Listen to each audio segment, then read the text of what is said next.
हाँ, इस वीडियो में हम एनाटमी किडनी पार्ट 5 पर चर्चा करना चाहेंगे। तो क्या है, इसके पहले आपने 4 वीडियोस किडनी के बारे में देख लिया। उस पर हमने काफ़ी विस्तार से चर्चा हम कर चुके हैं। अब हम ये किडनी पार्ट 5 में आपसे जो चर्चा करेंगे वो खास बिंदु हैं जक्स्टाग्लोमेरुलर आपरेटस। इसके बारे में चर्चा करेंगे। ये क्या होता है, इसका फॉर्मेशन कैसे होता है, ये होता कहाँ है। फिर दूसरा जो मार्केबल पॉइंट है आज की चर्चा का, वो है सेगमेंट ऑफ किडनी, यानी किडनी में कितने सेगमेंट होते हैं। इसके बाद फिर हम चर्चा करना चाहेंगे ये किडनी की जो एनामलीज हैं उस पर चर्चा करना चाहेंगे। इसमें बहुत सारे बिंदु दिए गए हैं। और फिर हम इसकी ब्लड सप्लाई, लिम्फेटिक ड्रेनेज और नर्व सप्लाई की चर्चा करना चाहेंगे। तो आज के वीडियो के जो मुख्य बिंदु हैं वो क्या हैं, वो है फॉर्मेशन ऑफ ये जक्स्टाग्लोमेरुलर आपरेटस, सेगमेंट्स ऑफ किडनी, और फिर एनामलीज ऑफ किडनी, और फिर किडनी की ब्लड सप्लाई, लिम्फेटिक ड्रेनेज और नर्व सप्लाई। तो ये तमाम इसके खास बिंदु हैं, पॉइंट्स हैं, जिन पर हम आपके साथ विस्तार से चर्चा करना चाहेंगे। तो आइए सबसे पहले हम देखते हैं ये जो जक्स्टाग्लोमेरुलर आपरेटस। जक्स्टा का मतलब होता है नियरर टू, क्लोज टू, बिल्कुल नजदीक, और ग्लोमेरुलर का मतलब ग्लोमेरुलस के बिल्कुल नजदीक। ग्लोमेरुलस क्या है, तो पिछली वीडियो में आपको बताया जा चुका है कि टफ्ट ऑफ कैपिलरीज को हम नाम देते हैं ग्लोमेरुलस, यानी जहां भी कैपिलरीज का टफ्ट है उसको ग्लोमेरुलस बोला जाता है। जैसा कि किडनी के संदर्भ में आपने देख लिया है, जो ये रीनल कार्पसल्स या मैलपिघियन कार्पसल्स में 2 पार्ट बताए गए थे। एक था ग्लोमेरुलस और दूसरा था बाउमेंस कैप्सूल। तो जो उसमें ग्लोमेरुलस था वो पार्ट कैसा दिखता है, टफ्ट ऑफ कैपिलरीज, कैपिलरीज का एक गुच्छा दिखता है जिसको हम नाम देते हैं ग्लोमेरुलस। तो उसी ग्लोमेरुलस के बिल्कुल क्लोज टू, नियरर टू एक आपरेटस बनता है जिसको हम नाम दे देते हैं जक्स्टाग्लोमेरुलर आपरेटस। यानी जक्स्टा ये ग्लोमेरुलस के बिल्कुल नियरर, बिल्कुल क्लोज में, उससे सटे सटे जिस आपरेटस का निर्माण होता है उसको हम नाम देते हैं जक्स्टाग्लोमेरुलर आपरेटस। अब ये ग्लोमेरुलर आपरेटस कहाँ से आ गया भाई, इसकी बनावट कैसे हुई, इसमें कौन कौन सी सेल मिलती हैं जो इसके फॉर्मेशन में सहयोग करती हैं।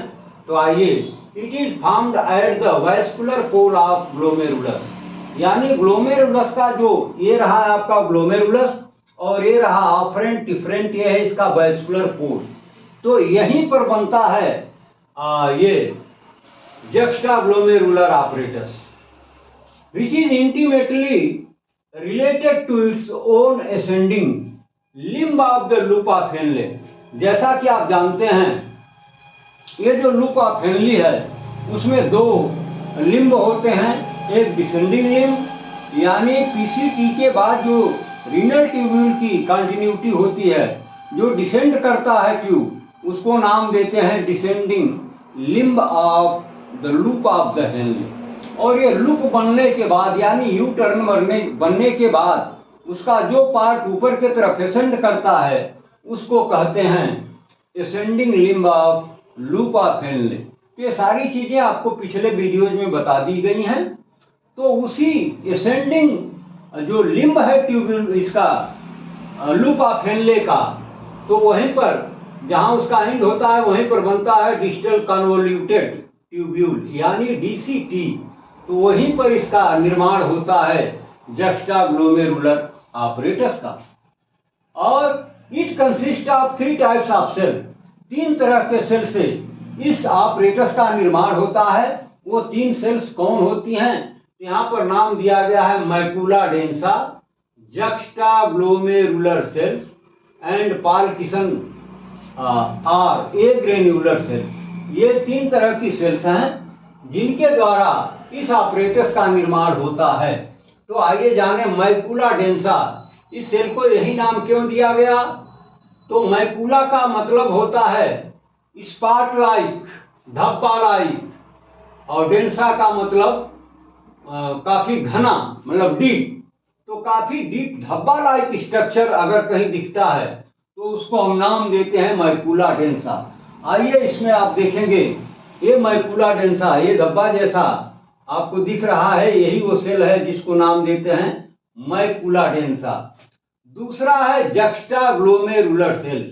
जक्स्टा का फिर वही मतलब आ गया, नियरर टू, ग्लोमेरुलर माने ग्लोमेरुलस के नजदीक जो सेल्स पाई जाती हैं। ये देखिए जक्स्टाग्लोमेरुलर सेल्स, ये देखिए यही सेल है जक्स्टाग्लोमेरुलर सेल। तो इस ऑपरेटस के बनने में जो दूसरी वैरायटी की सेल इन्वॉल्व होती है उसका नाम है जक्स्टाग्लोमेरुलर सेल्स, जैसा कि फिगर में आप आइडेंटिफाई कर सकते हैं। और तीसरी जो वैरायटी की सेल है उसको नाम देते हैं पार्किंसन या ए ग्रेन्युलर सेल्स। ये सेल्स कहाँ पाई जाती हैं? तो these are present in between the macula densa and juxtaglomerular cells. आप देखिए यहाँ पर मैकुला डेंसा और ये जक्स्टाग्लोमेरुलर सेल्स, ये दोनों के बीच में ये जो सेल्स दिख रही हैं यही होती हैं पार्किंसन सेल्स। तो ये 3 सेल की चर्चा हमने कर लिया। अब इन्हीं के सहयोग से क्या बन जाता है? जक्स्टाग्लोमेरुलर ऑपरेटस, जो कहाँ पर होता है? किडनी के वैस्कुलर पोल पर इसका निर्माण होता है, जो इंटीमेटली है, जो डीसीपी है उसके बिल्कुल करीब, नजदीक इस ऑपरेटस का निर्माण होता है। अब आइए हम बताना चाहेंगे या आपसे चर्चा करना चाहेंगे कि किडनी में क्या सेगमेंट होते हैं। अगर होते नहीं होते हैं तो कोई बात नहीं, अगर होते हैं तो ये हमें जानना होगा कि होते हैं तो कितने होते हैं और उनको किस नाम से हम जानते हैं। तो इस वीडियो में बताया गया कि ये किडनी में 5 सेगमेंट पाए जाते हैं। ये पहले का नाम है एपिकल सेगमेंट, और दूसरे का नाम है अपर सेगमेंट, तीसरे का नाम है मिडिल सेगमेंट, चौथे का नाम है लोअर सेगमेंट और 5वें का नाम है पोस्टीरियर सेगमेंट। अब आप इस फिगर में आइडेंटिफाई कर सकते हैं। ये देखिए ऊपर एपिकल नंबर 1, ये अपर नंबर 2, ये मिडिल नंबर 3, ये पोस्टीरियर नंबर 4 और ये लोअर सेगमेंट नंबर 5। तो इस तरह से ये किडनी में जो 5 सेगमेंट बताए गए, इस फिगर में बड़े आराम से आप आइडेंटिफाई कर सकते हैं कि एक किडनी में ये 5 सेगमेंट पाए जाते हैं, जिनको हम number 1, number 2, number 3, number 4, number 5 करके काउंट कर सकते हैं। तो जो पहले नंबर का सेगमेंट बताया गया ये सबसे ऊपर अपेक्स की तरफ होता है, तो इसको नाम देते हैं एपिकल सेगमेंट, यानी सबसे ऊपर वाला जो है। उसके बाद जो सेगमेंट आता है नंबर 2 पर, वो है अपर सेगमेंट, और नंबर 3 को देखिए, ये मिडिल नंबर 3 और ये लोअर नंबर 4 और ये पोस्टीरियर नंबर 4 और लोअर नंबर 5। तो ये 5 सेगमेंट आपको बिल्कुल क्लियरली इस फिगर के माध्यम से आप जज कर सकते हैं, देख सकते हैं। ठीक है, तो हमने चर्चा कर लिया कि किडनी में कितने सेगमेंट होते हैं और इनकी लोकेशन कैसे है, ये सेगमेंट इसमें कैसे दिखते हैं, ये सब कुछ हमने विस्तार से चर्चा कर लिया। अब आइए हम इसकी चर्चा करना चाहेंगे, क्या करना चाहेंगे कि vascular segment, renal artery, 5 segment. ये देखिए वैस्कुलर सेगमेंट ये क्या है? तो इसमें ये जो रीनल आर्टरी है ये 5 सेगमेंट के लिए एक एक ब्रांच में डिवाइड हो जाती है, यानी 4 from anterior division and 1 from posterior division. यानी किडनी का जो वैस्कुलर सेगमेंट बताया गया ये क्या है? तो जब रीनल आर्टरी एब्डोमिनल एओर्टा से चल करके और किडनी के अंदर एंट्री करती है तो उसी आर्टरी का नाम हो जाता है रीनल आर्टरी। ये क्या है? Renal artery. जब ये रीनल आर्टरी रीनल पेल्विस में एंट्री करती है तो फिर वहां पर क्या होता है, इसमें दो डिवीजन हो जाते हैं। एक हो जाता है एंटीरियर डिवीजन और दूसरा हो जाता है पोस्टीरियर डिवीजन। तो जो एंटीरियर डिवीजन है उसमें 4 ब्रांचेज हो जाती हैं, ये 4 सेगमेंट के लिए। और कौन कौन से सेगमेंट? एपिकल के लिए, अपर के लिए, मिडिल के लिए और लोअर के लिए। लेकिन जो इसका पोस्टीरियर सेगमेंट है, इसके लिए उसके जो पोस्टीरियर डिवीजन है उसमें कोई डिवीजन नहीं होता है और वो अकेले पोस्टीरियर डिवीजन के लिए ब्लड की सप्लाई करती है। तो इसका वैस्कुलर मतलब ब्लड वेसल वाला सेगमेंट। तो रीनल आर्टरी जब एब्डोमिनल एओर्टा से निकल करके किडनी में एंट्री करती है तो उसको हम नाम दे देते हैं रीनल आर्टरी। ये रीनल आर्टरी जब पेल्विस में एंट्री करती है तो वहां पहुंचने के बाद ये 2 डिवीजन में बढ़ जाती है। पहला है एंटीरियर डिवीजन और दूसरा है पोस्टीरियर डिवीजन। अब ये जो एंटीरियर डिवीजन है ये 5 सेगमेंट आपने पढ़ा, इसमें 4 सेगमेंट के लिए उसमें 4 ब्रांचेज हो जाती हैं। एक ब्रांच चली जाती है एपिकल सेगमेंट में, दूसरी चली जाती है अपर सेगमेंट में, तीसरी चली जाती है मिडिल सेगमेंट में और चौथी चली जाती है पोस्टीरियर सेगमेंट में। तो ये 4 सेगमेंट के लिए एंटीरियर डिवीजन से 4 ब्रांचेज हो जाती हैं। लेकिन जो इसका पोस्टीरियर सेगमेंट है उसके लिए पोस्टीरियर डिवीजन बिना किसी ब्रांच के सीधे सीधे वो पोस्टीरियर डिवीजन को सेगमेंट को सप्लाई करता है। अब आइए अगला जो खास बिंदु है आज के वीडियो का वो है एनामलीज ऑफ किडनी। यानी जैसे अदर पार्ट में तमाम डिफॉर्मिटी हो सकती हैं या होती हैं, उसी तरीके से किडनी के अंदर भी बहुत सारी डिफॉर्मिटी पाई जाती हैं। जैसे एनामलीज का मतलब डिफॉर्मिटी।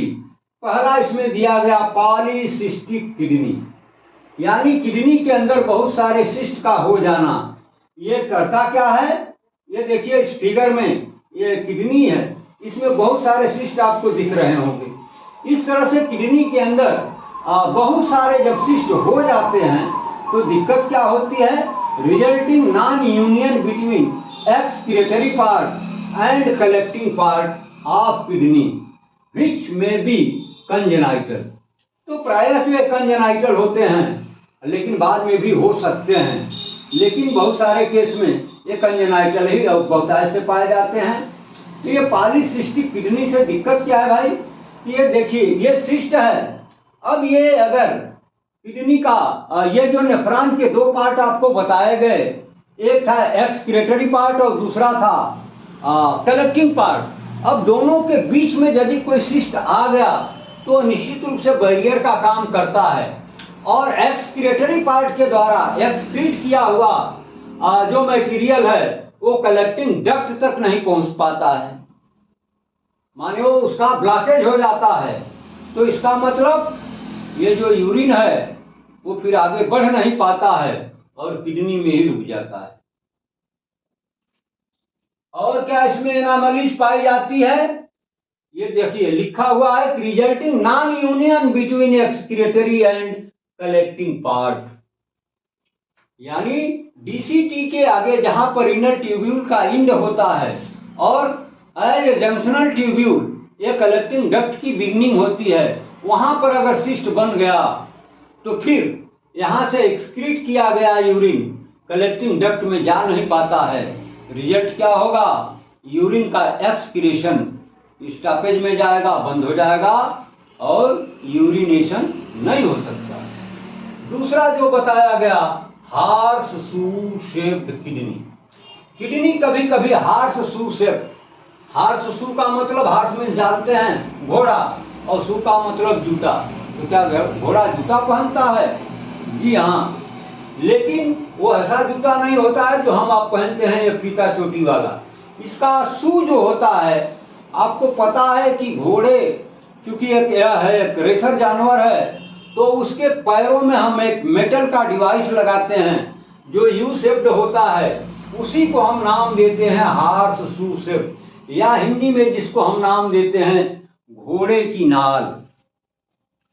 घोड़े की नाल को ही यहाँ पर हार्श सुसेप्ट के नाम से जाना जाता है।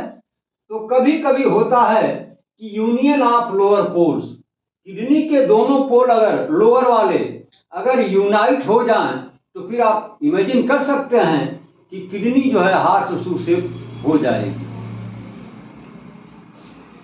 फिर तो यह एक तरह की डिफॉर्मिटी मानी जाएगी। तीसरी जो डिफॉर्मिटी मिलती है पेल्विक पोजीशन। किडनी कभी कभी ये पेल्विक रीजन में शुरुआत में ही रुक जाती है और ये आगे स्क्रोटम तक नहीं पहुंच पाती है।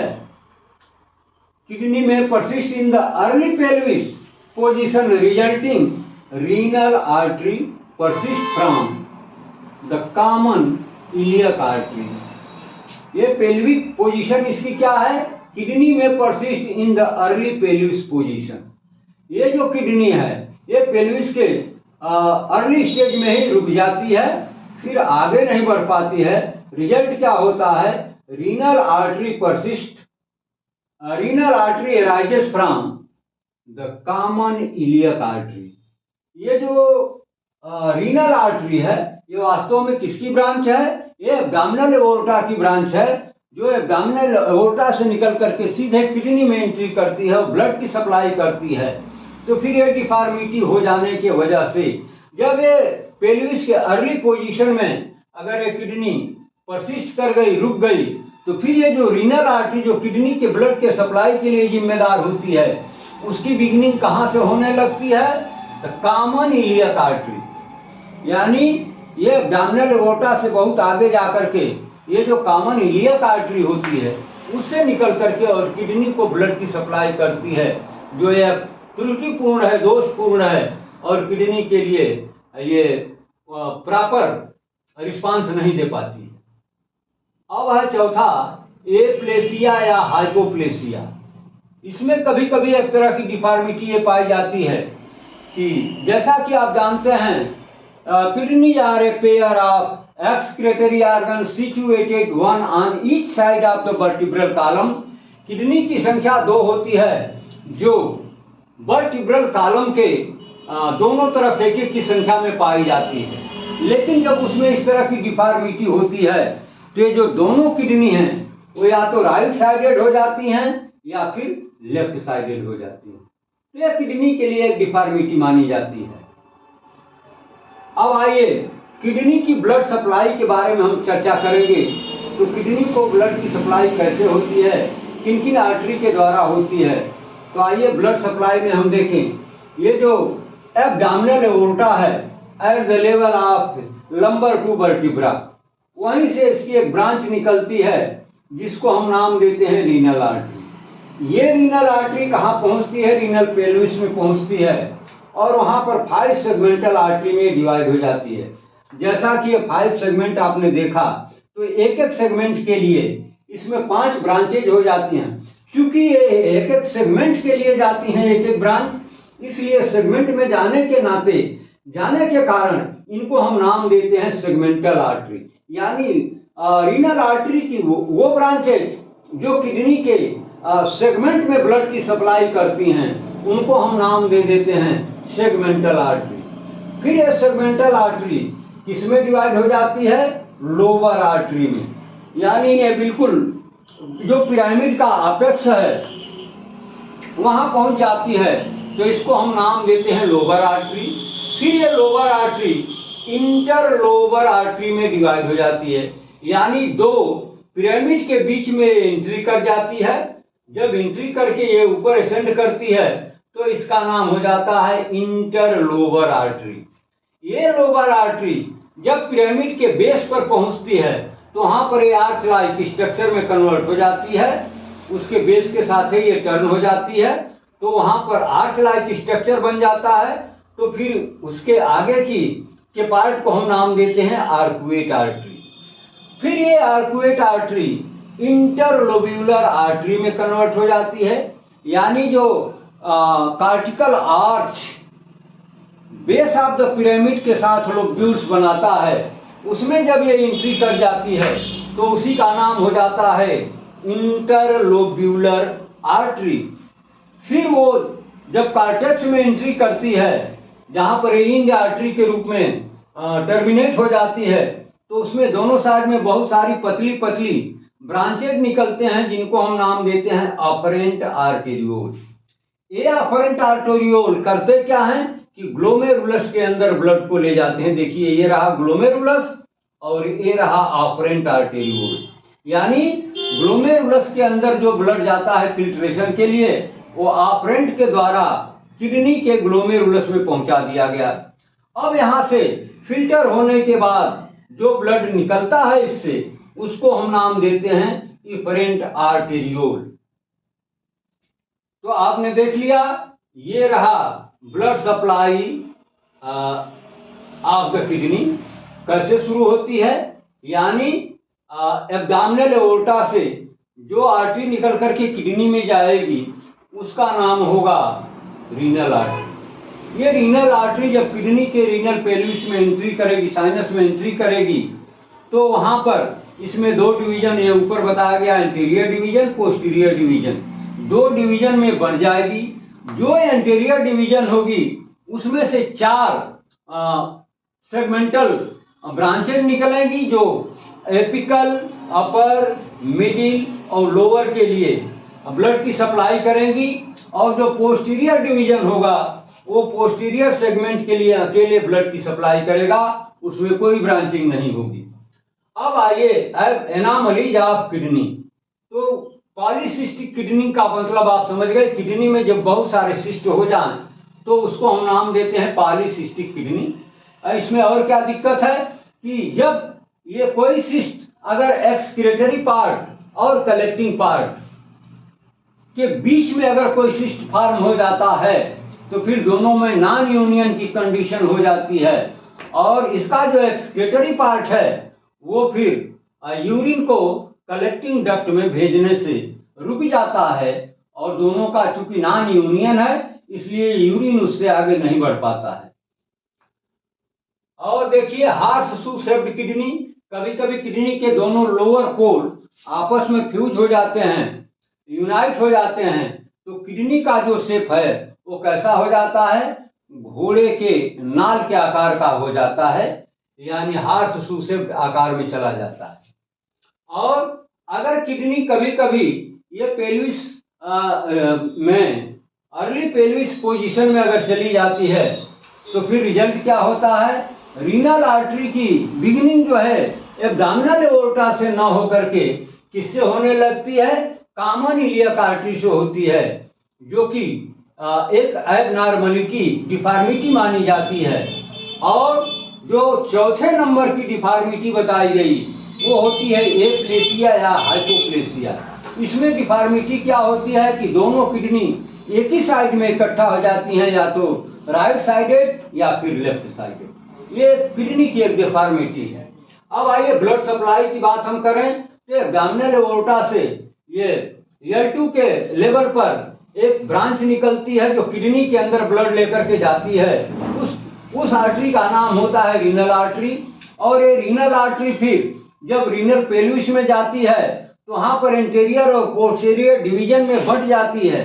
जो एंटीरियर डिवीजन होता है, फिर उसमें से 4 ब्रांचेज निकलती हैं, जो किडनी के 4 सेगमेंट को ब्लड की सप्लाई करती हैं, जैसे एपिकल, अपर, मिडिल और लोअर। लेकिन जो पोस्टीरियर डिवीजन होता है, उसमें कोई ब्रांचिंग नहीं होती है, और वो सिर्फ अकेले पोस्टीरियर सेगमेंट के लिए ब्लड की सप्लाई करता है। तो ये रहा इसका वैस्कुलर सेगमेंट। अब एनामलीज के बारे में आपने समझ लिया, polycystic, horseshoe shape, pelvic position, aplasia, hypoplasia, blood supply हो गया। अब आइए इसका लिम्फेटिक ड्रेनेज हम देखें। इसमें जो लिम्फ होते हैं, उनकी ड्रेनिंग कैसे होती है, कहाँ होती है। तो into the lateral aortic nodes, into the lateral aortic nodes located at the level of origin of the renal arteries at the level of L2। तो यहाँ पर at the level of origin of the renal artery, जहाँ renal artery की origin होती है, वहाँ पर जो नोड्स होते हैं, उन्हीं में इसके लिम्फ की ड्रेनेज हो जाती है। अब आइए इसकी नर्व सप्लाई हम देख लें। तो किडनी के लिए जो नर्व सप्लाई की व्यवस्था बाय नेचर की गई है वो है बाय रीनल प्लेक्सस। ये रीनल प्लेक्सस क्या है? रीनल का मतलब रिलेटेड टू किडनी और प्लेक्सस का मतलब नेटवर्क। तो किडनी के लिए जो नर्व सप्लाई है वो एक नेटवर्क के जरिए होती है। ये नर्व्स का यहाँ पर एक नेटवर्किंग है, जाल बना हुआ है, उसी में से इसकी नर्व सप्लाई होती है।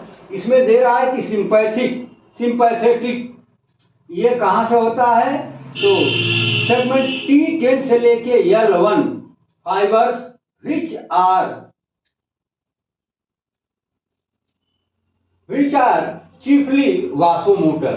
तो ये T10 से लेके L1 फाइबर्स जो इसको सिंपैथेटिक सप्लाई करते हैं, ये क्या होते हैं? वास्तव में मोटर इन नेचर होते हैं।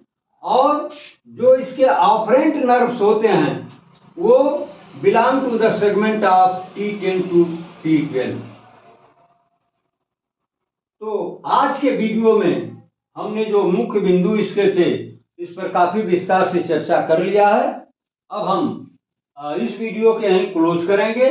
फिर आगे की जानकारी, अभी बहुत सारी जानकारी हम आपके साथ साझा करना चाहेंगे जो किडनी से संबंधित है। फिर अगली वीडियो में हम किडनी पार्ट 6 में बहुत सारे बिंदुओं पर चर्चा करना चाहेंगे। तो अब हम इस वीडियो को यहीं क्लोज करते हैं।